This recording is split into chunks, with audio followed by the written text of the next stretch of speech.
I posted LeBron James's tweet from July 3rd, 12:57 p.m. in response to the police execution of our good brother in Akron, Ohio, LeBron James's hometown. And in response to that murder of that brother who had 90 bullets shot in his direction, 60 of which pierced his person, several of the 60 bullets that pierced his person pierced his face. And even while he lay dead in this unjustified lynching by the police, they had the audacity to handcuff their victim as if he was a threat in death, as they tried to presume he was in life. And so LeBron James, the first active black millionaire athlete in North American professional sports history. Let me say it again. LeBron James, a native of Akron, Ohio, the first active American African athlete to become a billionaire while he was still playing his sport, a native of Akron. In response to the 60 bullet lynching of that 25-year-old, LeBron simply says, I pray for my city today. I pray. That's what the most influential and wealthiest active black athlete on the North American continent had to say in response to a 60 bullet execution of a black man in his hometown. I pray for my city. Let me compare LeBron James's response to some other activism that black athletes had risked their lives and careers for in the past. Let's go through this because I want to put LeBron James in context. And I'm not picking on you, LeBron. I respect you. I like you. I think you're a good guy. You're a good example of a responsible black man. A great example. You have a black wife, black children. You have never been in trouble. Not no major trouble. Okay? You keep your nose clean. You speak well. I respect you as a responsible black man. As an activist, you are horrible. You are not an activist. You have never sacrificed nothing, and you have never stood for nothing serious. You have never done anything but run your mouth. And I'm going to speak on this, my brother, because I'm sick and tired of the NBA passing you off as an activist and you yourself claiming to be one. And you have never done anything that even remotely can even remotely be considered activism. Okay? Let's look at this. And the reason I'm doing this is because you got Negroes who think athletes are beyond constructive criticism. We have Negroes who believe that if you make a certain amount of money, you are now absolved of any responsibility to what happens to other black people. So I'm here to tell you Negroes right now. I am here to, and I want to happily tell you this. I'm very happy when I say this. First of all, you need to understand a few things about the man you're listening to. I could give a damn about what any human being walking the earth has to say about me. I am comfortable being the nemesis of black consciousness. I am comfortable having black men be angry at me because I will not co-sign your sexual integrationism. I will not co-sign your sexual integrationism. I will not co-sign your sexual integrationism. I am happy that you are upset with me. I have no problem with rainbow gangers taking issue with the fact that I will not equate their struggle with what has been happening to us as African people. I have no problem with members of the Congressional Black Caucus being angry at me for saying that most of them no longer deserve a seat at that table because they have done nothing for African people. So tonight, I take aim respectably at Brother LeBron James. This is not an insult to him as a man. It is a direct insult to him as a so-called activist, because he's not that at all. LeBron, I'm going to give you 7 days to get to Akron and do something. I'm not asking you to break the law. I'm asking you to show up and show out. And you can do that without breaking the law. You can do that without demeaning or debasing yourself. You can do that without drawing any type of negative attention your way. Now, because you're a billionaire, it seems like you're trying to fade to black. Now that you met with them people a few weeks ago and they elevated you to billionaire status. So I guess you're a little too scared to speak up. No problem, my brother. But I have to deal with it. But I just wanted to let people know I am not afraid. I am not afraid to be the bad guy for a good cause. I am not afraid to be the bad guy for a good cause. I am not afraid to be the bad guy for a good cause. And when the most successful and influential and wealthiest black athlete gets on Twitter after a young man in his hometown got riddled with 60 bullets, and all you can say is, I pray for my city, I have a problem with that. And any responsible black man would also have a problem with that. To whom much is given, much is required. To whom much is given, much is required. Let's talk about what some real black athletes have done. Mahmoud Abdul-Rauf, 1996, before a preseason game on September the 1st, Mahmoud Abdul-Rauf, Denver Nuggets, praised during the singing of the national anthem in 1996, okay? He did that for religious reasons, but it still had racial connotations because a black man went against the expectations of white society. And one thing we have done a great job of, to our own detriment, is doing what white folks want us to do when they want us to do it.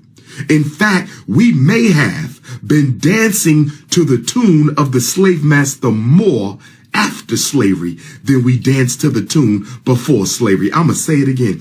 We may have danced to the tune of the slave master more since slavery ended than before slavery began. Let's look at this. So Mahmoud Abdul-Rauf, 1996, praised during the national anthem. He subsequently had his career cut short because he went against the wishes of white society. And then on September the 1st of 2016, San Francisco 49ers quarterback Colin Kaepernick knelt during the national anthem to call attention to issues of racial inequality,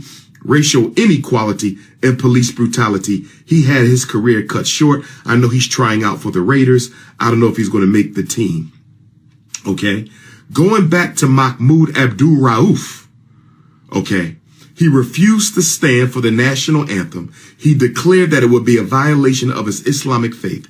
He told reporters that the American flag was a symbol of oppression and tyranny. The NBA suspended him for one game before reaching a compromise. Abdul-Rauf would stand and pray during the anthem, but he paid a price.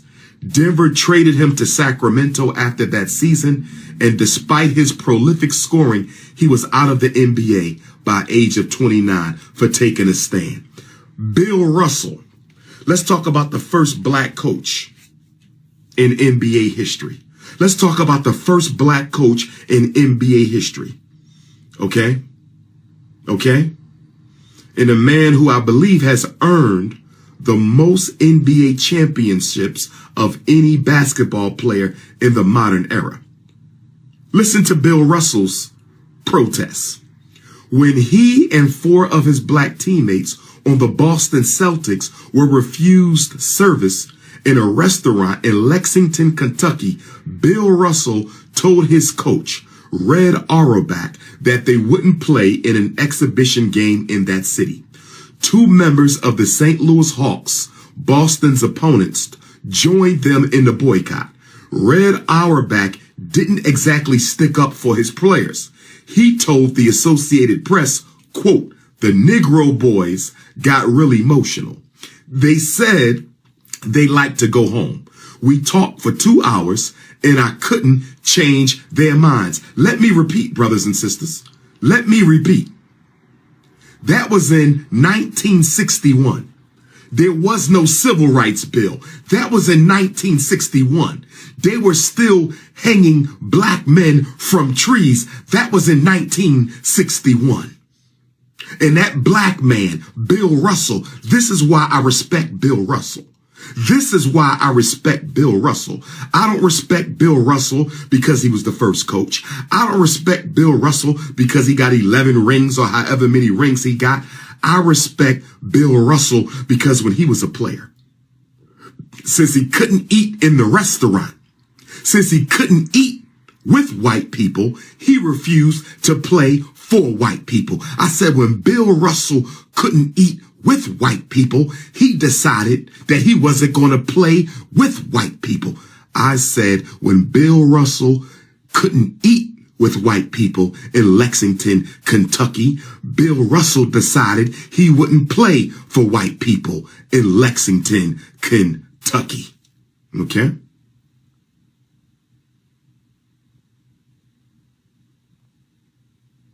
Bill Russell and his teammates flew back to Boston, Massachusetts, where the newspaper declared, "Negroes in a fight for their rights, a fight for survival in a changing world.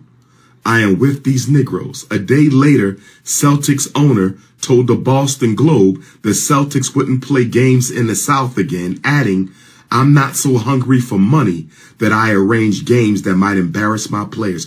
Bill Russell took a stand, and he forced the NBA to take a stand. Oh, let's keep going. 1965, the year they shot Malcolm. 1965, the year they shot Malcolm. If this comment is coonish, I'm blocking you. Let me see what we got. Hold on. You are the king of consciousness. There's a better way. You got the information to destroy these cats. We could reparations. We can't do it like this. You're attacking the wrong man. I'm going to block you because no man is above criticism. I'm going to block you. I'm banning you. I'm banning you. Don't put nothing coonish on my page. Nobody is above criticism. Nobody is above criticism. If you're okay with LeBron James praying instead of doing anything about them 60 bullets, you got a family up there who lost their son. You got a family up there who lost their brother, their uncle, their cousin, their nephew. You understand me? You got a community up there mourning right now. And instead of you standing with the community, you want to defend a privileged black athlete. That's your right to do it, but you're not going to do it on my page. That's your right to do it, but you're not going to do it on my page. Let's go to the next act of athletic protests. The American Football League moves All-Star game after the players' protest. The AFL All-Star game in 1965 in New Orleans was a nightmare for black All-Stars. Taxis refused to pick up black players. Nightclubs on Bourbon Street were segregated, and a bouncer pulled a gun out on Ernie Ladd. After that, the players refused to play. New Orleans Mayor Victor Shiro told the Associated Press that the protests would, quote, aggravate the very conditions they are seeking in time to eliminate. But the AFL Commissioner Joe Foss didn't blame the players for withdrawing, and he quickly relocated the game to Houston. The protests accelerated the desegregation of New Orleans. Let me say that again. Let me say that again. By the black players protesting the AFL All-Star game in 1965, it forced the city of New Orleans to do what? accelerate the desegregation of the city. You know why? They were losing black money. You know why? They were losing black money. It wasn't about rights. I've told y'all this a million times. White power only respects three things: blood, money, and organized numbers of black people. I said blood, money, and organized numbers of black people. When they started losing all that money, when them black players refused to play, when them black players refused to play, and the AFL started losing all that money on All-Star Weekend, they came to their senses real fast. They came to their senses real fast. Let me keep on going. 1967, Muhammad Ali refuses the draft. Let's talk about Muhammad Ali, because y'all think I'm picking on LeBron, but I'm going to show you what black athletes did when it wasn't even safe to protest. It wasn't even safe for Bill Russell to do what he did in 61. It wasn't safe for them brothers to do what they did at the AFL All-Star game in New Orleans. It wasn't safe for Muhammad Ali to refuse the draft in 1967. And you're going to sit up here and tell me it's okay for LeBron James, a billionaire athlete, to pray? 60 bullets in his hometown. A black man caught 60 bullets and all he gonna do is pray. You can miss me with that. You can miss me with that. Let me continue. When the U.S. Army said Muhammad Ali was draft eligible, he declared he was a conscientious objector to military service. The war was against his Muslim faith. He said, quote, "I ain't got no quarrel with the Viet Cong." He told reporters April 28, 1967, he refused induction into the army. Muhammad Ali was stripped of his heavyweight title and banned from boxing for 3 years. And I'm reading an article, by the way. I'm reading an article. 2 months later, Muhammad Ali was convicted by an all-white jury and sentenced to 5 years in prison for his refusal to be inducted into the army. Public opinion was against Muhammad Ali.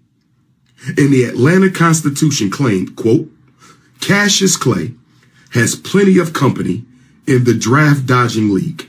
At the time, few in the media referred to him as Muhammad Ali. 4 years later, the U.S. Supreme Court reversed Muhammad Ali's conviction. 4 years later, the U.S. Supreme Court reversed Muhammad Ali's conviction in a unanimous vote. One of the greatest athletes of all time retired from boxing in 1981.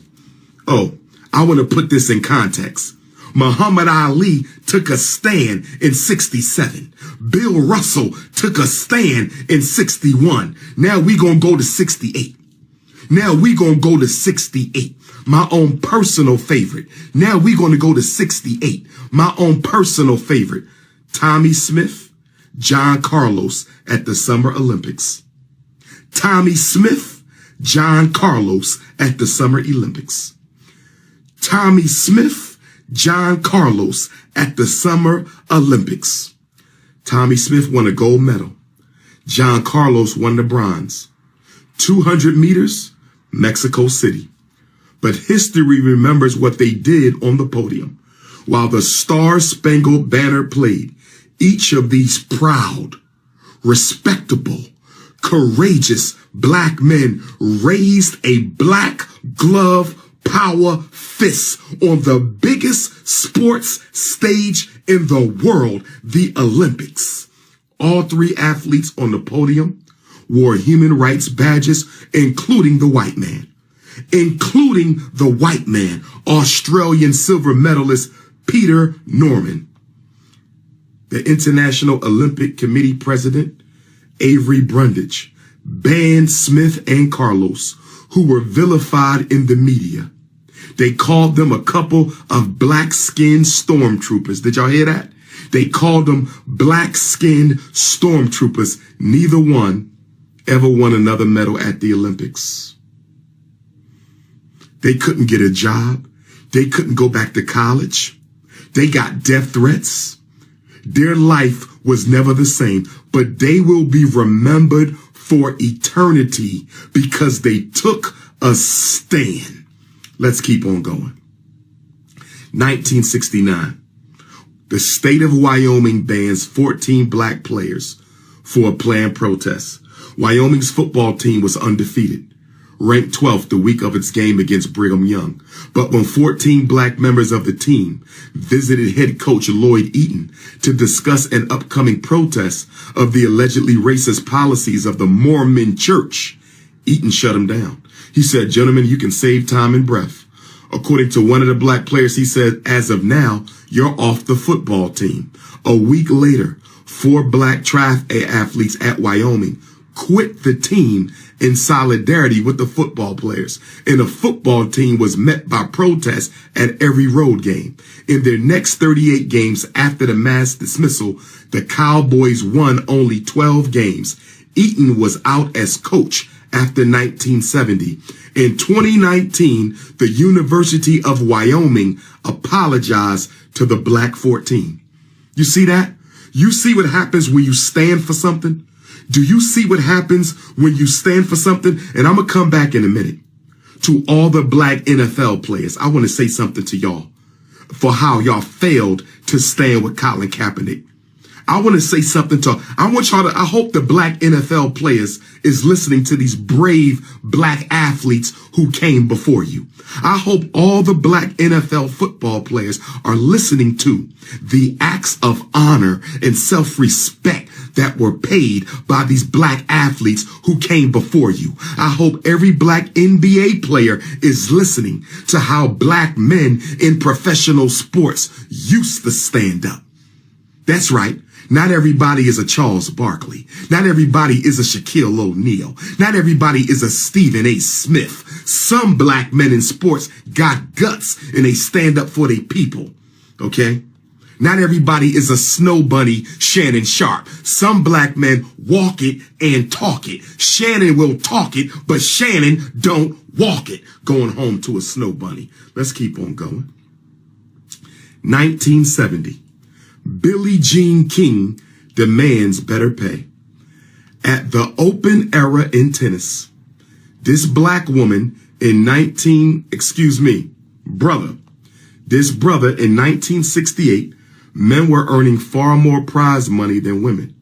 Billie Jean King decided to fight, boycotting a 1970 tournament because it awarded men $12,500 and women only $15,000. This was her sister. King arranged a rival tour despite facing suspension from the U.S. Lawn Tennis Association. By September 1970, tournaments increased purses for women to avoid boycotts from King and her like-minded competitors. In June of 73, King became the first president of the Women's Tennis Association. This black woman protested lower pay in 1968. We in the 60s and they standing up. We are in the 60s and they standing up. What excuse do you athletes got today? They were standing up in the 60s. What excuse do you athletes got today? Let's continue. This woman suffered at the moment, but she ultimately received her vindication when she was made president of the Women's Tennis Association. A month later, the U.S. Open announced men and women will receive equal prizes. I want you to see, you might not see the victory in your life, but you will see the victory when you stand for something. I remember I met the late Dr. Yolanda King, daughter of the last great black leader we had, the Reverend Dr. Martin Luther King Jr. And when I met with Yolanda King, she wrote on my brochure, rest in peace, because she's an ancestor too. Rest in peace to Yolanda King. But Yolanda King wrote on my brochure, and she said, if you don't stand for something, you will fall for anything. I never forgot. I think I was in the 11th grade or 12th grade. We went to Shippensburg University to see Yolanda King. And she wrote that on my program. If you don't stand for something, you're going to fall for anything. Let's continue. 1970, Syracuse players sit out of a season.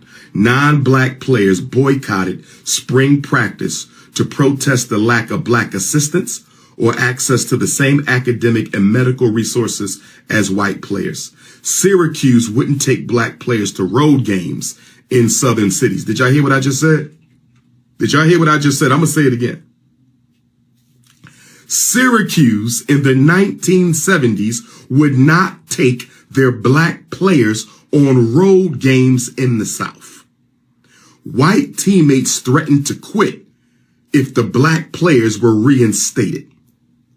With linebacker Bill Coggle telling the Associated Press, "I don't care if you call me a bigot, I'm not going to take it."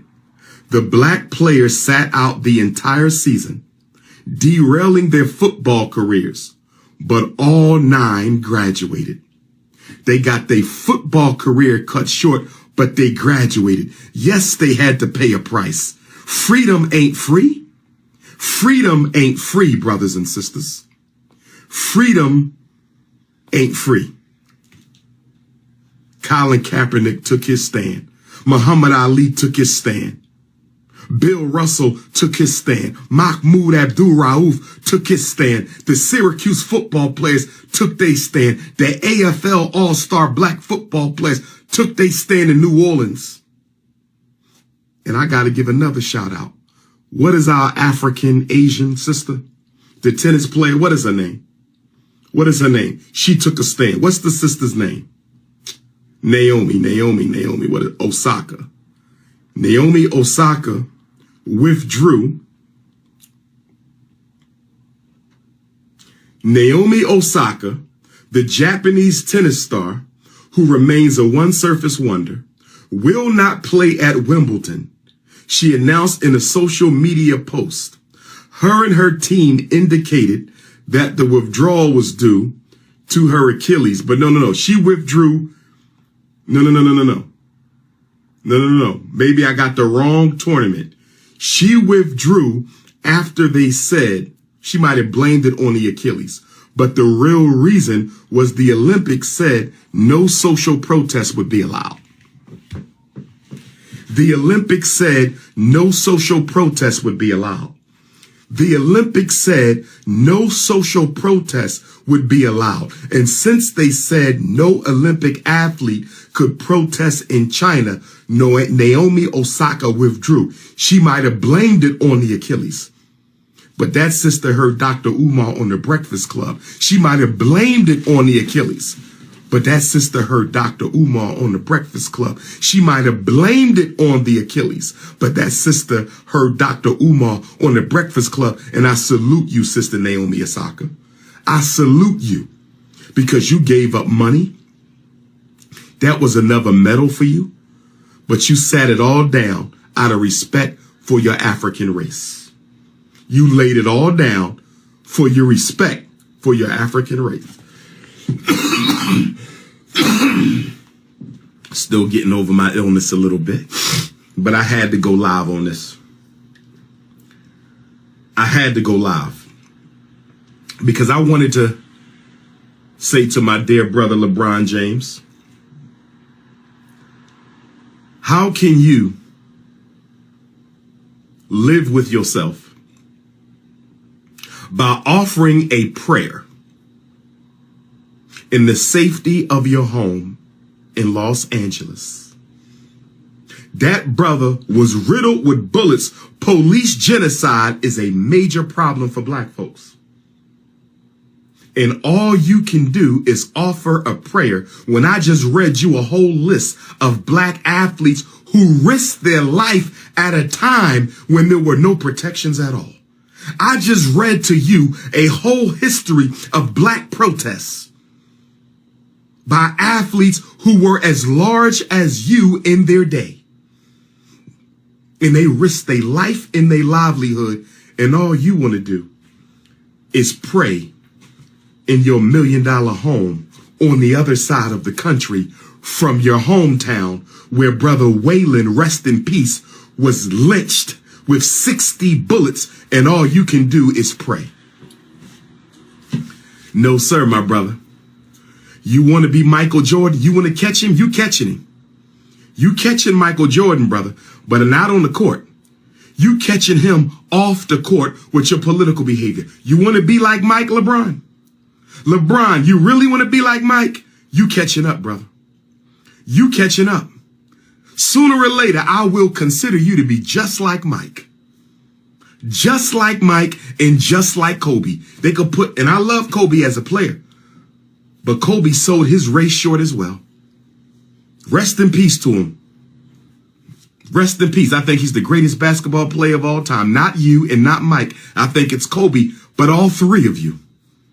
All three of you have fallen short when it comes to standing up for your people. All three of you have fallen short. You, sir, are catching up to Mike real quick by not doing a damn thing about what black people are going through. And then the NBA is trying to protect your image by constantly talking about what a great, responsible activist you are. I'm still looking for the activism because all I see is sound bites and press conferences. When you going to do something? Because a few seasons ago in the bubble, the Milwaukee Bucks wanted to do a walkout to protest police brutality. And you was against it. You tried to act like you was for it. No, you wasn't.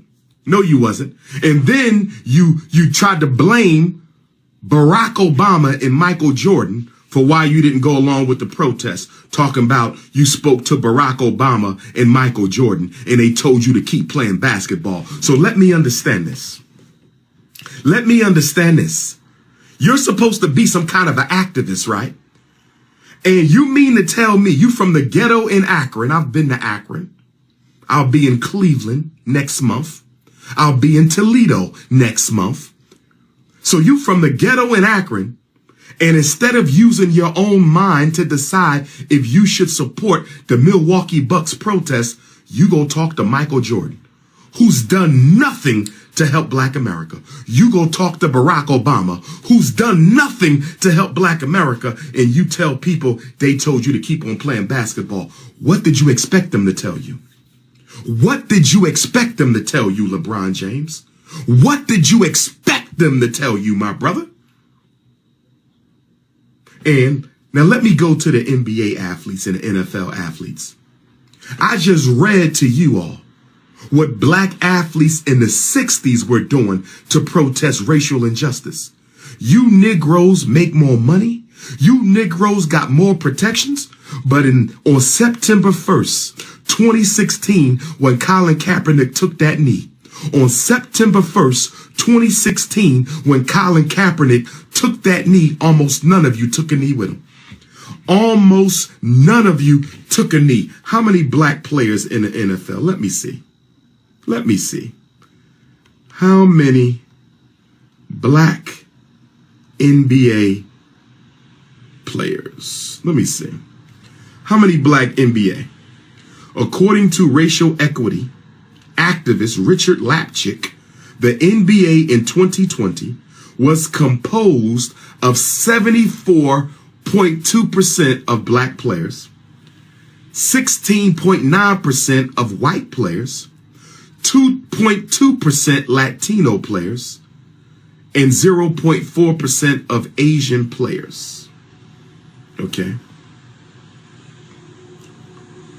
That means 403 black men, 81% of all players in the 2019-2020 season. 2019-2020 season, that's the year Colin Kaepernick took a knee. That's the year Colin Kaepernick took a knee. 403 basketball players, 81% of the league. 403 black male basketball players, 81% of the NBA. Now let's go to the NFL. Let's go to the NFL. Let me see. As of 2020, 57.5% of NFL players are black. Okay? In 2021, 71% of the players in the NFL were people of color. I don't care about people of color. I care about black folks. Okay. 70% 70% of the NFL players are black. I want numbers. I want some numbers. How many black NFL players? I want some numbers. They're not giving me the numbers. Somebody can let me know what the numbers are. But there's more NFL players than NBA players. So if there's 403, black NBA players, there has to be at least 1,000 black NFL players, right? Right? So you're 80% of the NBA. You're almost 70% of the NFL. You're 80% of the NBA. You're almost 70% of the NFL. And neither group stood with Colin Kaepernick. The NBA players were scared to do anything. The NFL players were scared. Not everybody. Shout out to the black players who stood with Colin Kaepernick. Shout out to the black players who engaged in their own protests. But when I look at the behavior of black NFL athletes, and when I look at the behavior of black NBA athletes, it was cowardly, it was weak, it was timid, and it was fearful. The black man in the NFL, in the NBA, was an embarrassment to the ancestors and to the race with how y'all dealt with police brutality in the black community. 1 minute y'all want to protest, next minute y'all pull back. 1 minute y'all want to protest, next minute y'all pull back. 1 minute y'all want to protest, next minute y'all pull back. And then the NBA was so comfortable. The NBA and the NFL got so comfortable with y'all Negroes not taking a stand that the NFL said, we're going to play the black national anthem. We're going to play the black national. What?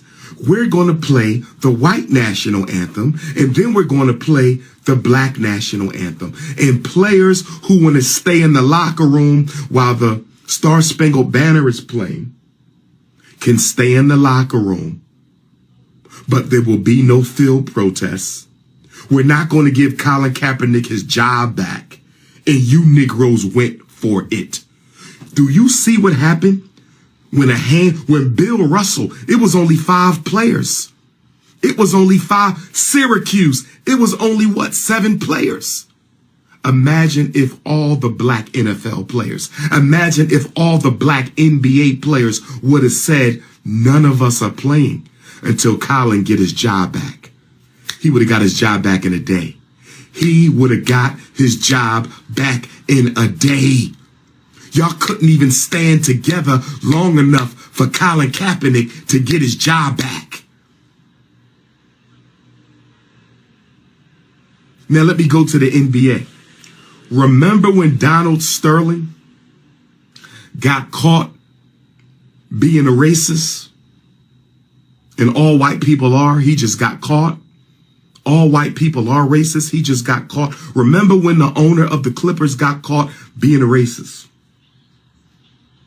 LeBron James got on the microphone. He said, this is the greatest league in the world. I'm sure the NBA going to do what they got to do. We can't have that kind of behavior. Good job. More words, not too much, no action, but good job, LeBron. That was the perfect time for NBA athletes to say, we want some more black owners, and we want them in a year. We want them in 6 months. If we don't have at least 5 teams owned by black folks next season, there will be no season. Why didn't y'all do that? All y'all did was engage in passive aggressive protests. All y'all did was engage in passive aggressive protests. The LA Clippers came out and they had on black shirts or something. They wouldn't warm up. Something that was weak and passive. That's the best you can do. We're not going to wear our warm up. So what? You got Muhammad Ali going to jail. You got Bill Russell risking his life. Even Naomi Osaka stood up to the Olympics. And you Negroes is being weak and cowardly? Come on, it's not acceptable. It's not acceptable. The reason I read the history of black professional athletes protesting injustice is LeBron. You're going to be added to this list. LeBron James, you will be written about after you retire. What do you want the truth to be said regarding you, sir, and what you did or did not do when black people were catching hell? Because if you think you're going to get mentioned with Colin Kaepernick, you're not. If you think you're going to get mentioned with Muhammad Ali, you're not. If you think you're going to get mentioned with Bill Russell, you're not. If you think you're going to get mentioned with those football players for Syracuse, you're not. If you think you're going to get mentioned with John Carlos, you're not. And if they mention you, they're going to say he prayed for his city. That's what LeBron James did when he found out a young black man in his hometown got lynched by the police, 60 bullets, and they even handcuffed him in his death. LeBron James prayed for his city. Nah, bro. Muhammad Ali turning in his grave. Nah, bro. Muhammad Ali turning in his grave. Nah, bro. And for all you out there who think LeBron James is above criticism, I am happy to upset you. I am so happy to have you angry with me. I want you to understand that I take your anger and I turn it into energy. I take your malice and I use it for fuel. I take your self-haterism and I use it to build my strength. I could give a damn what you think about me. I could give a damn about you Negropeans who care more about athletes than the African community. You don't mean nothing to me, you snow bunny loving Negroes. LeBron James, I respect you, my brother. I love you, my brother. But I'm telling you right now, a lot of people going to lose a lot of respect for your ass if all you going to do is pray. You got about 7 days to get your ass over to Akron, Ohio and do something. I don't care if it's a peaceful protest. I don't care if you got to meet with the mayor and come up with a police reform act for the city. I don't care if you got to go to Ohio State Legislature, because let us not forget little Tamir Rice was butchered in Cleveland in 2014. Let us not forget little Tamir Rice was butchered in Cleveland in 2014. So this ain't the first time. Akron is a suburb of Cleveland. You're only 40 minutes away. So you got Tamir Rice, and now we got Brother Waylon. We got Tamir Rice, and now we got Brother Waylon. So maybe you need to meet with the governor. Maybe you need to meet with the Congressional Black Caucus of the state of Ohio and see what them Negroes is doing. LeBron James, you got some work to do, sir. Oh, yes, you need a mayor. You need to be meeting with the police. You need to be meeting with the city. Oh, yeah. Oh, yeah. Oh, yeah. Ain't no black billionaire got time to be praying. You need to be home in Akron organized. You ain't got to get in trouble, because we know you just struck that deal with those people to become a billionaire. We know what's going on. Nobody's stupid, but you can still do more than what you're doing. You owe it to all the athletes who came before you. Like I said, you want to be like Mike? Oh, you becoming just like Mike. Not on the court, off the court. Now let me move on.